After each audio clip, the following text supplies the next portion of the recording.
नमस्कार मित्रांनो, ठरलं तर मग या सिरियलमध्ये काय घडले आपण ते बघणार आहोत। सायली मनाने ठाम असते की मी त्या घराचं नुकसान होऊन देणार नाही। ते सर्व माणसं माझे आहेत। माझ्या नवऱ्यावर प्रियाचीच काय कुठल्याच दुसऱ्या स्त्रीची मी सावली पडून देणार नाही। कुसुम बोलते की मी तुला साथ देईल, तुझा काय निर्णय आहे?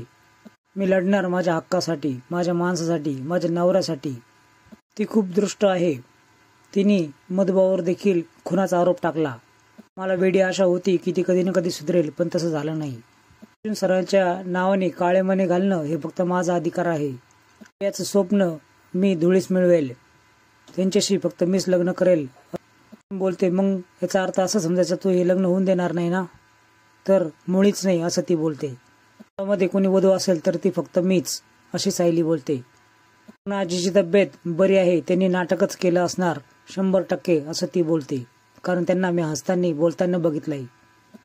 धोका त्यांच्या तब्येतीला नाही तर त्यांच्या घराला आहे, सुखाला आहे या नावाचा, असं ती पुढे बोलते। कुसुमताई साखर घेऊन येते आणि तोंड गोड करा असं बोलते। तेवढ्यात मधुभाऊ तिथे येतात। असला आनंद झाला आहे मधुभाऊ, जेणेकरून साखर वाटत आहे असं बोलतात। त्यानंतर आपली सायली परत आली आहे असं कुसुम बोलते। मुळमुळ रडणारी आता खंबीरपणे उभा राहिली आहे संकटाला तोंड देण्यासाठी, असं कुसुम बोलते। रडायचं नाही तर लढायचं ही तुमची शिकवण ती आता पाळणार आहे। त्यावेळेस मधुभाऊ बोलतात ती आता फक्त माझ्याशी लढणार आहे। मधुभाऊ बोलतात की या घरामध्ये काय चाललं आहे याच्यावर माझं पूर्णपणे लक्ष आहे, त्याच्यावर दुर्लक्ष करतोय असं समजू नका, असं बोलून मधुभाऊ तिथून रागात निघून जातात। माझ्या पाठीशी राहशील ना असं कुसुमला ते विचारलं तर कुसुम हो बोलते आणि देवी आहे हे असं कुसुम बोलते। यांनी जर माझ्या माणसांचा काही वाईट करायचा विचार केला तर ही मनीमऊ वाघीण होईल। चैतन आणि अर्जुन यांच्यामध्ये चर्चा चालू असते। ही सर्व चर्चा दारामधून तन्वी ऐकत असते। चैतन्य बोलतो डिवोर्स पेपर तन्वी आता सबमिट करणार आहे, तू सायलीशी एकदा बोल। काहीच बोलू शकत नाही कारण पूर्णाजीला परत काहीतरी होईल या विचाराने मी त्रस्त आहे। का डिवोर्स पेपर सबमिट झाले तर तुझं आणि सायलीचं सगळं संपेल, असं कुठं उरलं आहे असं अर्जुन बोलतो। माझ्यामुळे जर तिला काही झालं आजीला तर मी स्वतःला कधीच माफ करू शकणार नाही। चैतन्य त्याचा फोन पुढे करतो आणि तू शांतपणे सायलीशी बोल असं बोलतो।